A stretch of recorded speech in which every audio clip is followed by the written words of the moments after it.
I mean, that's just a small subset of cars that we've had. I mean, as a family, we've probably had 100 cars in the past 30 years. That's So, what I'm talking yeah. about. I like that. Welcome to another episode of Out of Spec Dave, where today we're going to do another Your EV journey with my new friend Paul. He's from Myrtle Beach, down in South Carolina. I've been there a few times. Pretty fun town, pretty fun golf town, if I remember correctly. And Paul reached out to me. He's a viewer of our multiple channels here at Out of Spec, and he has a pretty interesting story he wants to share with all of you about his EV journey. So let's get into it, and welcome again to another episode of Out of Spec Dave.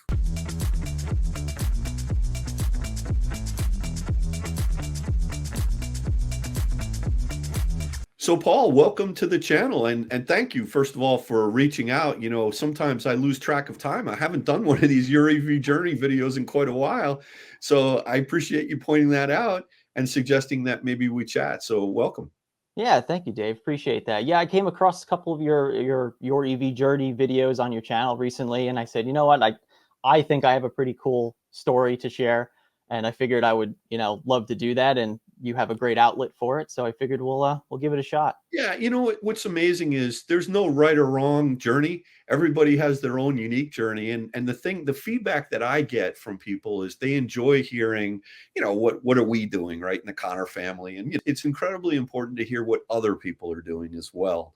And so that's why I'm really excited that you reached out. So thanks again.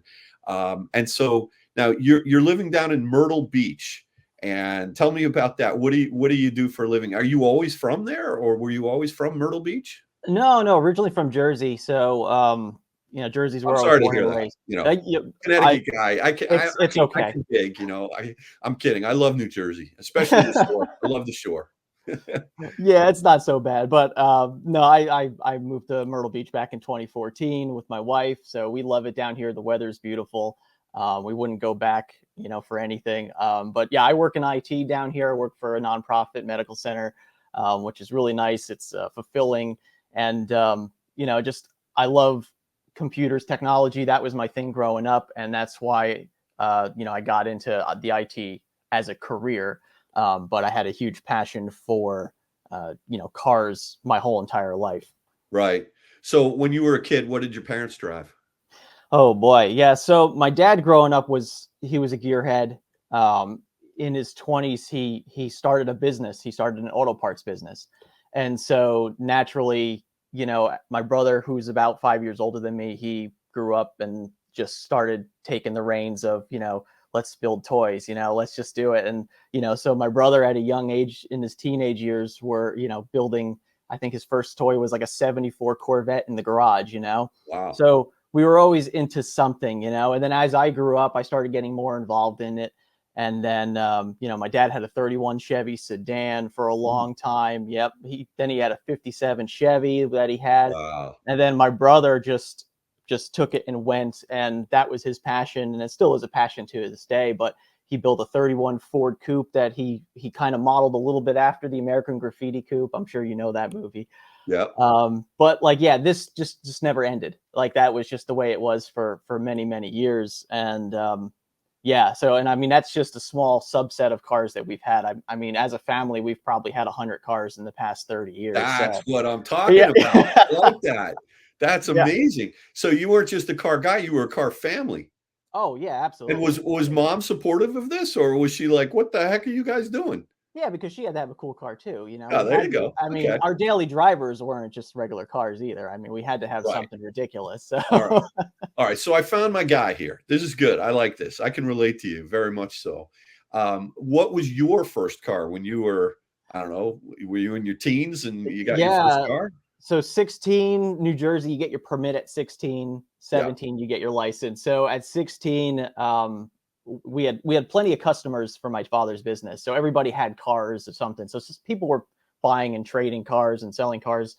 So we had a customer that had a really beautiful 92 Chevy pickup truck, lowered to the ground, really just an awesome first car. And it had the little 6-cylinder in it. So it wasn't crazy. It was good for a teenager. Had a 5-speed manual, which was awesome. So I learned how to drive stick on that. And so that was my first vehicle, which was a little bit of everything. It was, you know, a 5-speed manual and pickup truck was a lot for somebody learning to drive, Oh you yeah. know, Oh yeah. long throw shifter. Especially on hills, depending on where you were in Jersey, it can get hilly out there. So, you Oh know, yeah.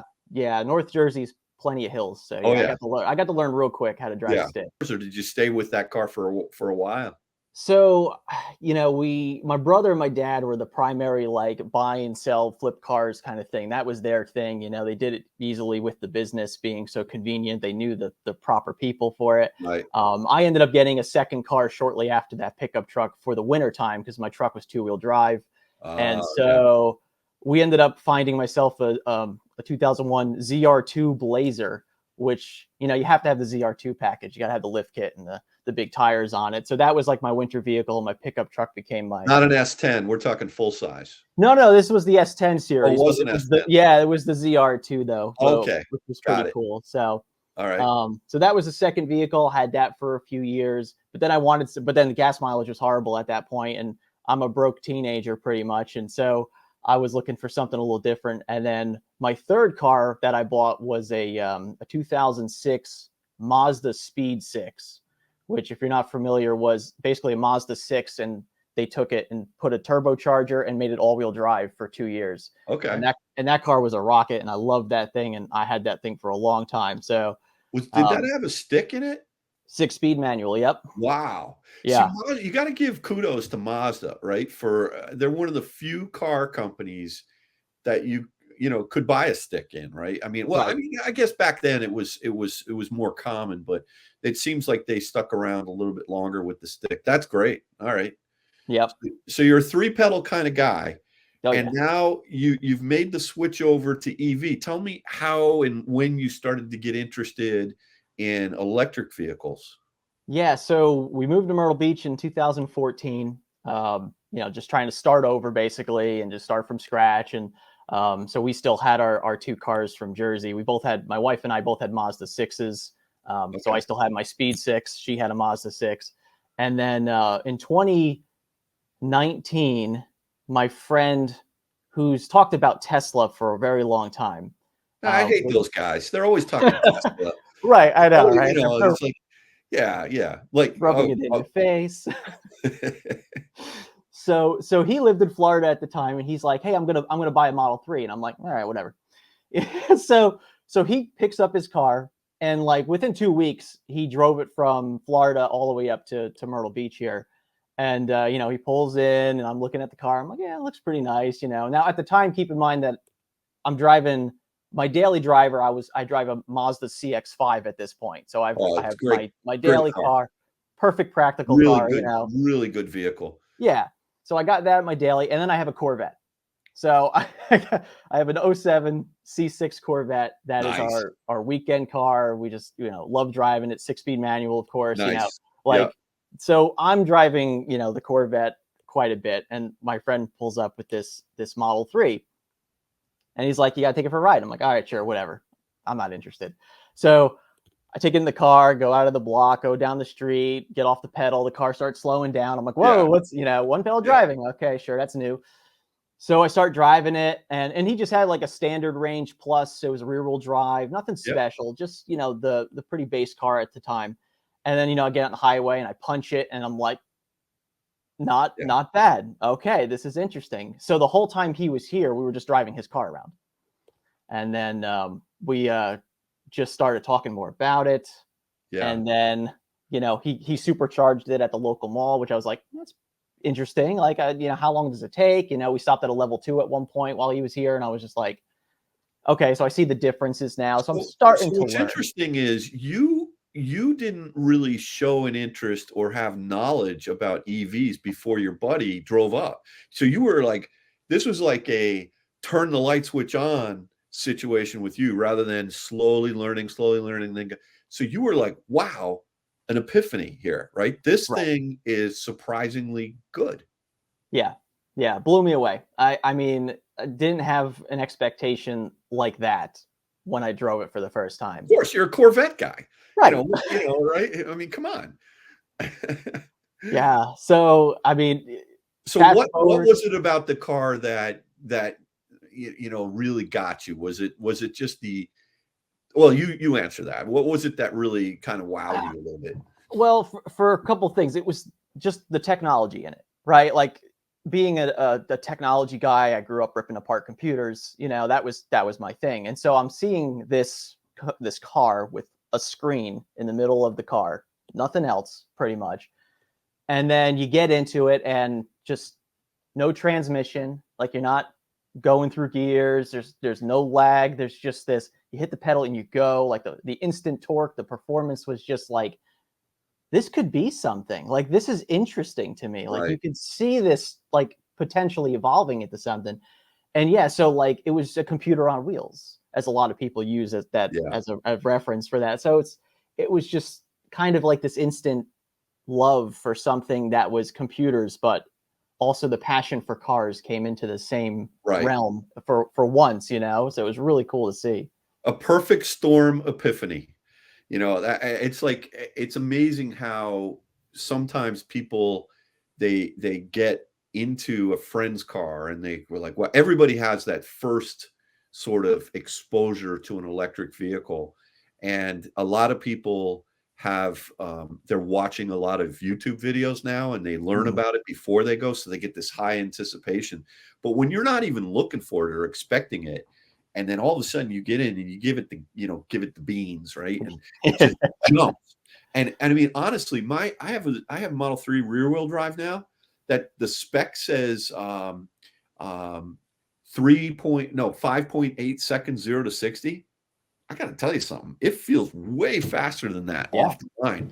When you hit it, it just jumps. It's amazing the torque that you get Yeah. with these cars. It's crazy. All right, so now you got the bug, right? That's it. And the question is, do you take medicine and cure yourself and stay with the ICE cars, or you're like, you know what, I'm all in? What was your journey from that point? Yeah. So shortly after, he left, probably a few months later, I'm like thinking about it, and I'm like looking into it, and I'm just, so now the YouTube stuff starts coming out, like you said, you're like, oh Right. well, let me just watch a few videos about this, and just to kind of get a feeling for it. I mean, it is technology. I should know more about it, right? So I start going through YouTube. I start coming across a lot of videos. Obviously, Kyle's videos came up quite a bit. He was doing a lot of road trips in the car, which was really, interesting to me, because I was like, I don't know how you road trip these. Like, how do you Right. go cross country with it? And so that was a good inspiration for me to kind of get comfortable with the idea of, well, this might be something I can do. And so immediately my thought is, I want to get a Tesla, right? Because that's what seems to be the mass market adoption at that time. Was Tesla was really doing it correctly and really was the only one doing it. But even at that time, the prices were a little bit more than I was comfortable with. And so then I started getting this idea of like, well, maybe I'll start looking at, you know, another car or something else, But I was like, I'm not ready for it. We're just not situated for it. So early 2020, I ended up having to replace the roof on the house. Oh boy. So, yep, yeah, and of course that's a big expense. So we ended Yeah. up replacing the roof, and I remember, talking to the guys outside that we were replacing the roof, and we started talking about this thing in the news called, COVID, and it was just one of those things where we weren't even really thinking that it was going to become a thing, and we just kind of sat there and was just like, yeah, whatever. Um, got the roof done, and then somebody came around talking about, are you interested in doing solar? And I'm like, sure, like I'm interested in it, always knew about it, never knew enough about it, but like, tell me what you got. And then they started telling me about all the incentives. And at the time, it was, I think federal was like 25% federal tax back. And then our state, South Carolina, was like 26% back. And then our local utility company, our electrical company, was giving back like another big chunk of change as well. And so it's like, well, I think it's time that we look into solar, because it seems like it's pretty good at this point. The price is there. So maybe we got the roof.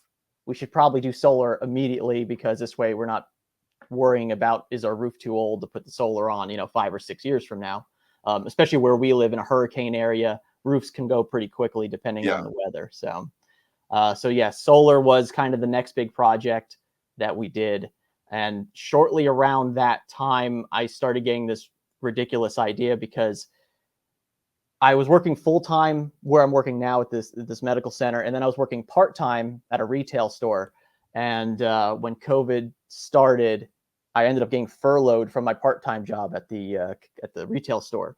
And Right. so I still worked full time, but now I had all this extra time on my hands that I was used to going to work. Yep. And Yep. so I got this crazy idea of like, maybe I could just shoot some videos about my experience with getting the solar installed and just like showing the process. And then I could break down the numbers and show like, all this, how much it cost for me and like what it could do for other people. And Right. so I just did some basic videos for that. And then So the you channel. created a YouTube channel for that? Yeah, so that was kind of the thought was like, I'll just base it on, solar moving forward with technology, electric cars eventually, but then it was like doing just car maintenance. So I did a lot of car maintenance videos on just like my cars. Uh-huh. And yeah, and then I started getting the bug again for electric cars. And so I Yeah. was like, well, let's see, I have solar. Now I can fuel my car with that Right. solar. So Right. now I'm putting the pieces together in my head. Now, how do I want to approach You, this? you, you have way too much time on your hands, right? This Right. is what happens when COVID changed people's lives in so many different ways, and and looking back, for the better in a lot of ways. Just in terms of um, people thinking about what do they really want to focus on, or if they have more time. But yeah, so that got knowing that you had the solar. You didn't go with the Tesla roof, did you? With the No. Tesla solar? Okay. I didn't. Did you look at it? Was it just Yeah, I did, but I think there was something where it was very limited to get it, and I don't think I could get it where I was. Oh, I It see. was it was hard enough to try to get somebody to get solar on my roof, let alone trying to get like specific, branded Tesla stuff like to Right. come in. And yeah, so that was just I kind of sat down with a couple different companies. They kind of pitched what they had. I threw some stuff back at them as far as certain panels, and Right. then we ended up determining what the best panel was and the best configuration for my house. Okay. All right. Cool. So now you got the solar roof, and now you're thinking back to your buddy's Model 3, Yeah. and then you got crazy one night and ordered a Tesla. Is that what happened? I wish that was the case. No, so a year after he initially came up with the car, I just started the channel. He brought the car back up again. We shot some videos with his car. I drove it again for the second time, and now I'm like really blown away by it. So now I'm like, okay, now we're doing it. Like we're going EV. Like I have to at least try it. So Right. before I jumped into like a huge thing, I looked at some used EVs, and at the time, the only car that was relatively available and was within the price range was a Hyundai Ioniq, the original Hyundai Ioniq, Yeah. 28 kilowatt hour battery, like small range EV, nothing special. And they were coming off of lease because they were California only cars. Yes. And so they were coming off of lease and they were on vroom.com. I don't know if you've seen Oh yeah. vroom.com. Yeah. Oh yeah. I've bought many and sold many on Yeah. Vroom. Yeah, I've done it all. I've done it. Paul, you're talking to Dave here. Of course I know what Vroom is. Yeah. Yeah. Yeah. So Actually, I've had nothing but good experiences with them. I don't always sell to them because sometimes they give you a low ball, but I've bought right. from them. I've sold to them. They're very good. Yeah, absolutely. So, at the time my wife's car was getting a little bit older and I was like, well, let's replace your car because you don't drive very far for work. It's a short range EV. Like, let's just look into it. She gave me the green light. I picked it up cheap as anything. I couldn't believe it. And so I was like, let's just give this a shot, see if we like it. Car came in a couple months later. Ironically, with no power cord, which was fun. So I had no way of charging the car for about a week. Typical. I had to run to the local outlets to charge the car every few days just to make sure. Yeah. But yeah, so we got that car. We drove it for probably a good 6 months, and I was like, I just like this car. Like it's Yeah. So this was a 2017 Ioniq limited trim, fully loaded. Got And it. this is back in 2020 that we purchased this car. Right. Okay. And then and so now I'm kind of just sold on this. So I was like, yeah, we need to do this. And then, fast forward a little bit, I ended up trading in the Mazda CX-5 because the used car market was ridiculous and Oh yeah. Carvana was going to give me a crazy amount of money. So I Yeah. sold the CX-5 to them, and then I ordered a Mustang Mach-E. Okay.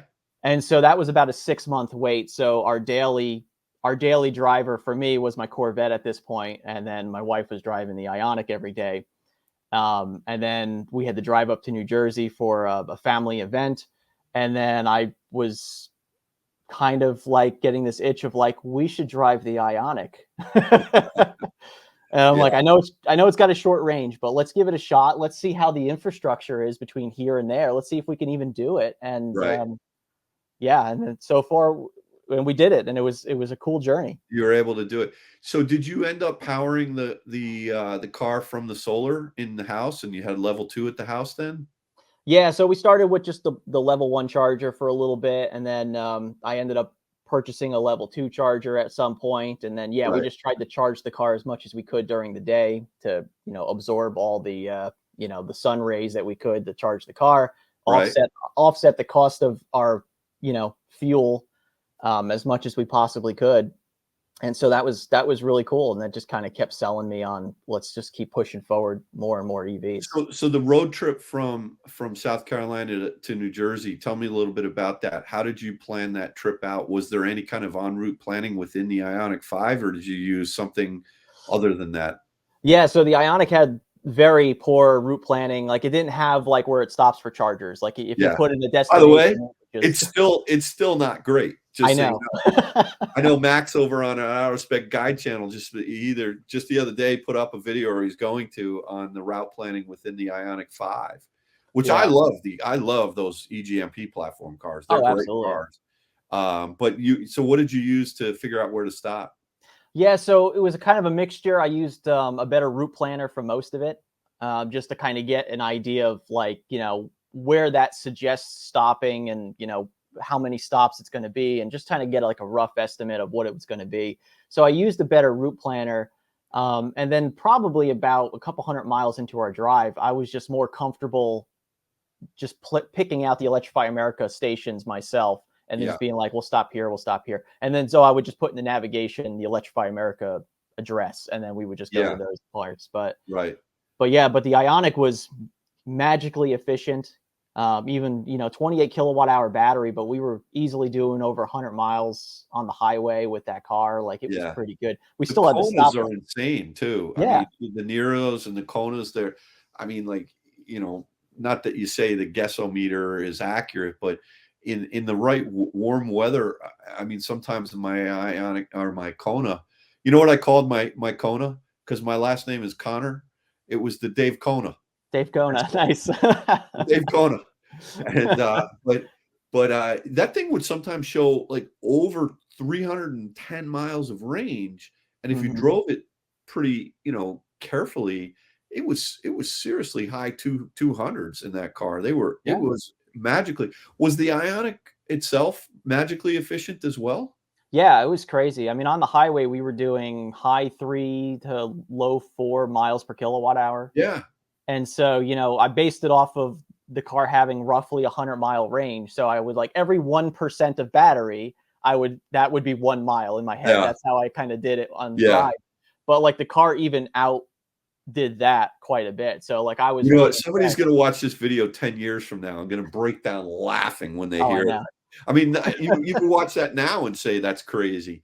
It's but listen, hats off to you for taking it on as a challenge. We early Absolutely. adopters, tech type people, we tend to get excited about things like this. It becomes a little bit of a game and all of that. And so do you still have the Ionic now? No, so we ended up selling that once again at the height. So we owned it for 2 years, and I ended up selling it to Carvana for a profit.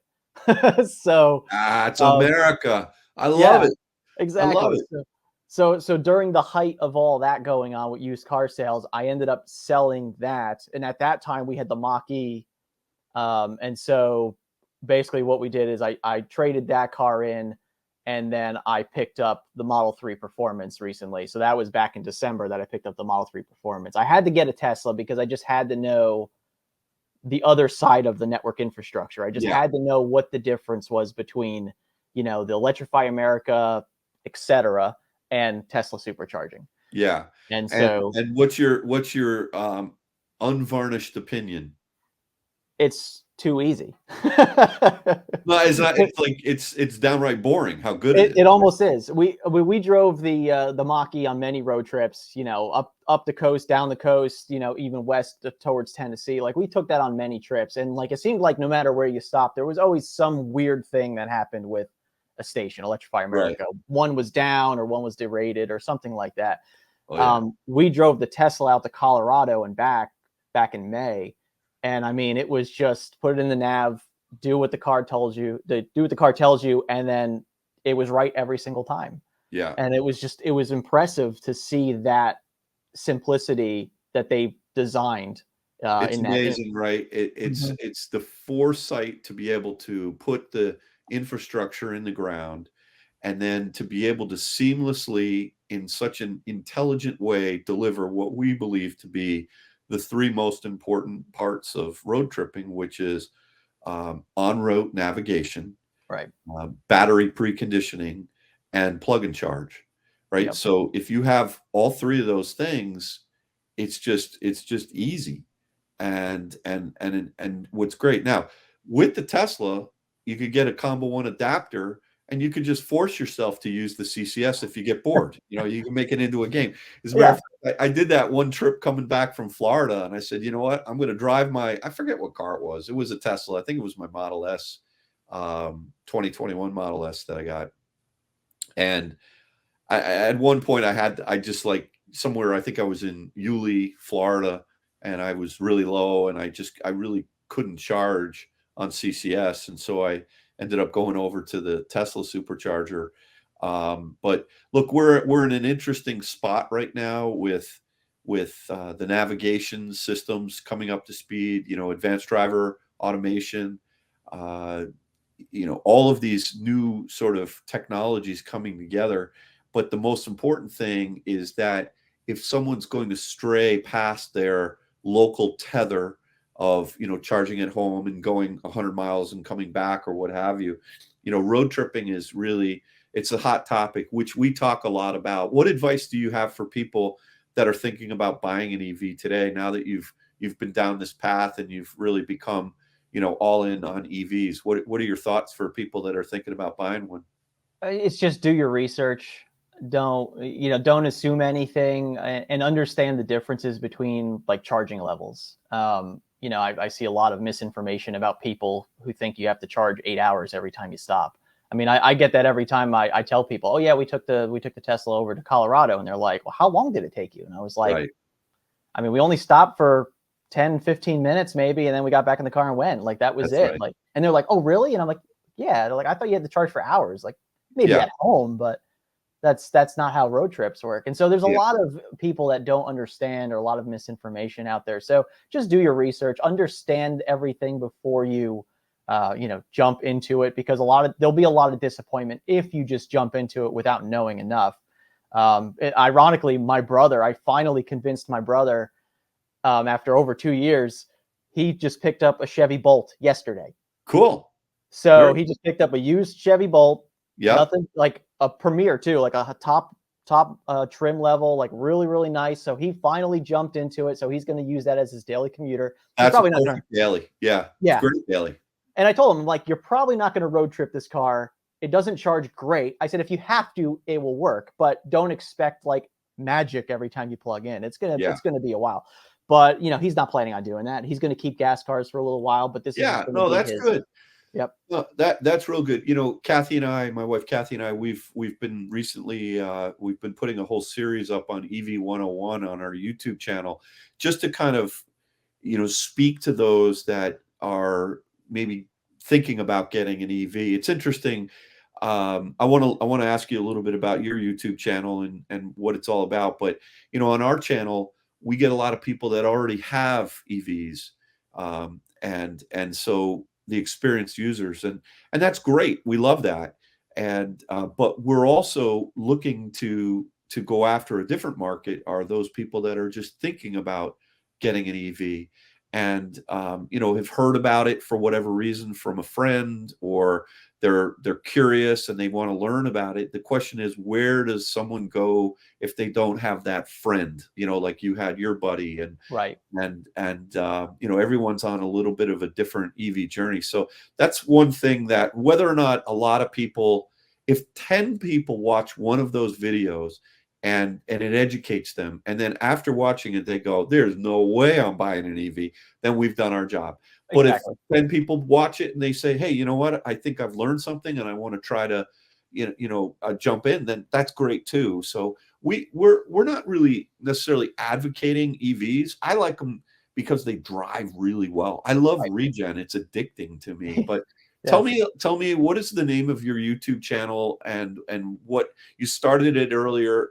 You mentioned just with the solar thing, but what has it grown into, and what are you looking to do with the channel?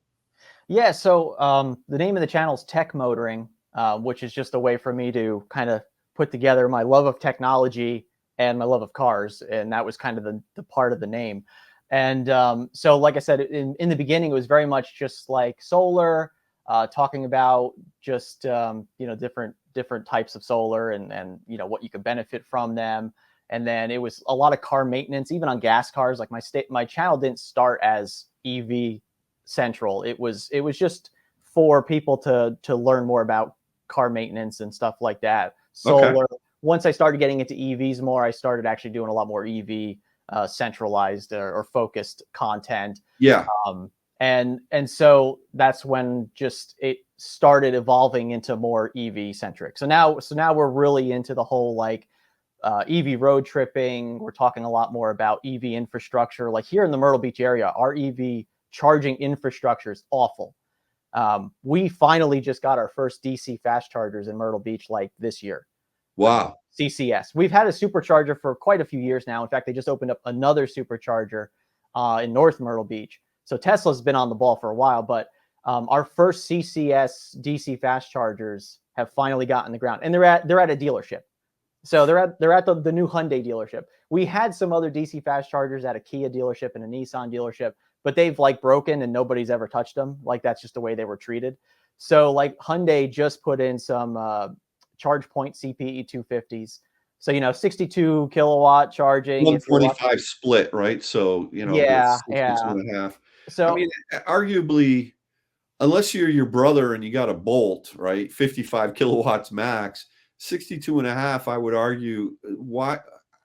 Look, certain use cases it makes sense, but if you're passing through, it's just not enough speed. I don't know right, why those things are still going in the ground. And how many stations did they put in? two. 2. Yep. Okay. This is not gonna work, folks, right? Yeah.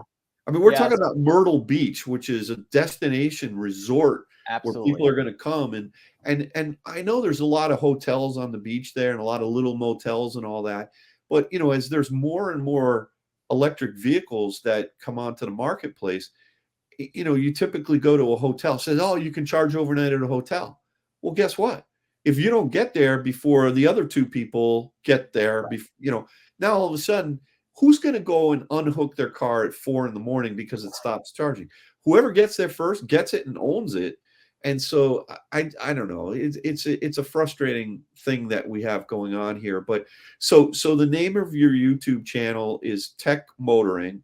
I've checked it out. I think you do a really good job. I like the Thank you. graphics, the consistency, Paul, that you've put up there. I like the quality of content that you're putting up there.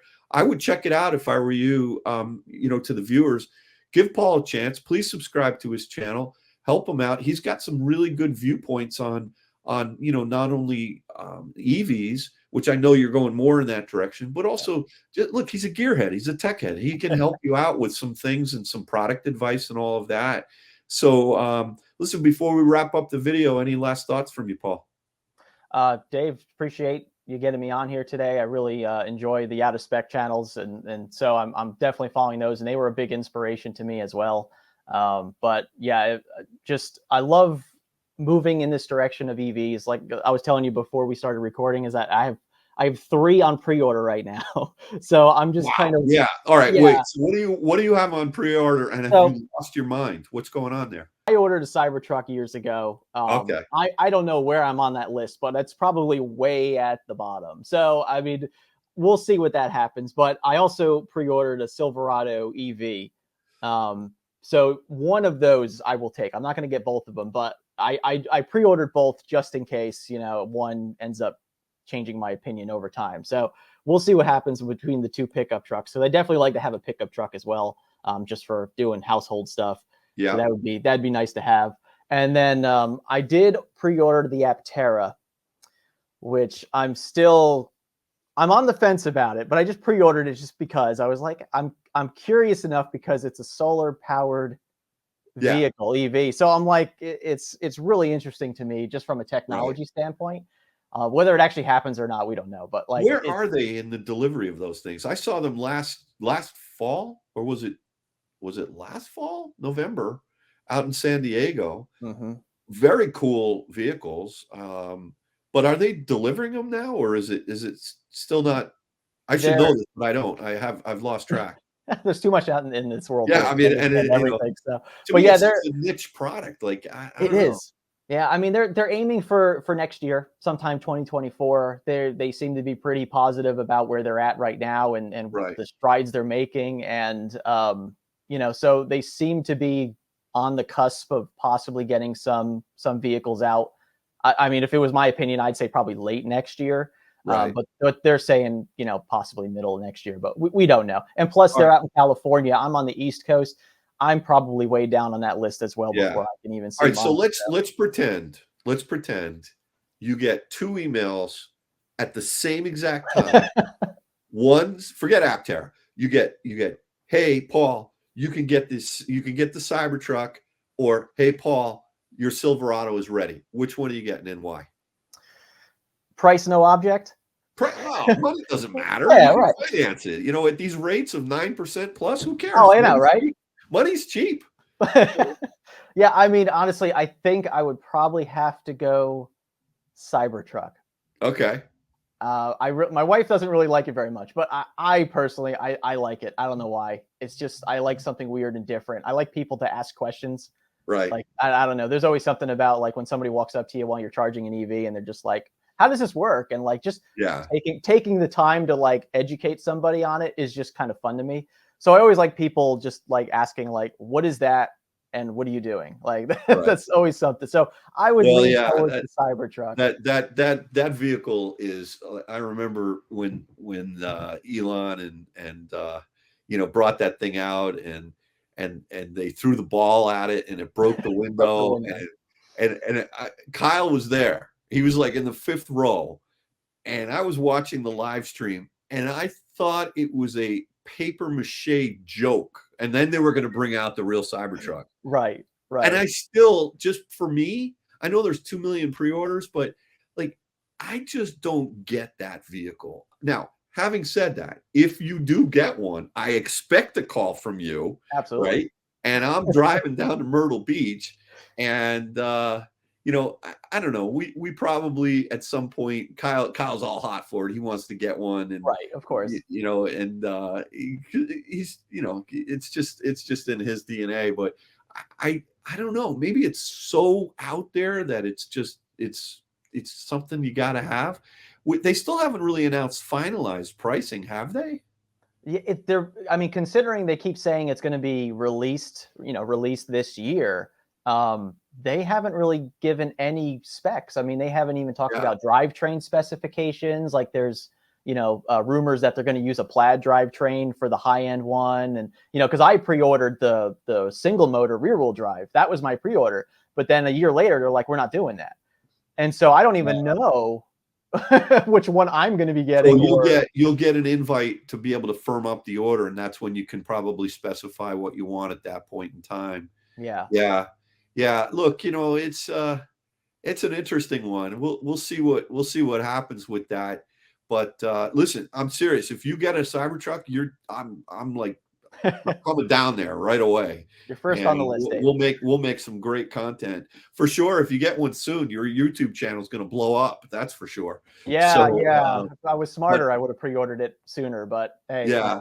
Well, Paul, thank you so much for joining me today. I really appreciate it. And again, for all of you out there in the audience, please check out Tech Motoring on YouTube from Paul's channel, and subscribe if you like his content, and don't subscribe if you don't. That's okay. But I think you will like what he's doing. And Paul, it's really great to meet you. I had never spoken to you before today, and I feel like we're friends already. So keep up the good work of what you're doing on your IT job. Keep the day job going, and keep educating people about EVs and helping people at EV charging stations when they get in trouble. I think that's the message that I want to share with everyone: is be nice, be kind, and help people, especially your brother with a Bolt. If you see him at a 350 and there's a open 150, do me a favor and say, hey, bro, move over, So right. Anyway, with that, thanks again, everyone, for watching another episode of Out of Spec Dave. We'll catch you in the next one. And Paul, thanks again for taking time. Thank you, Take Dave. I care. appreciate it. Absolutely. Bye-bye.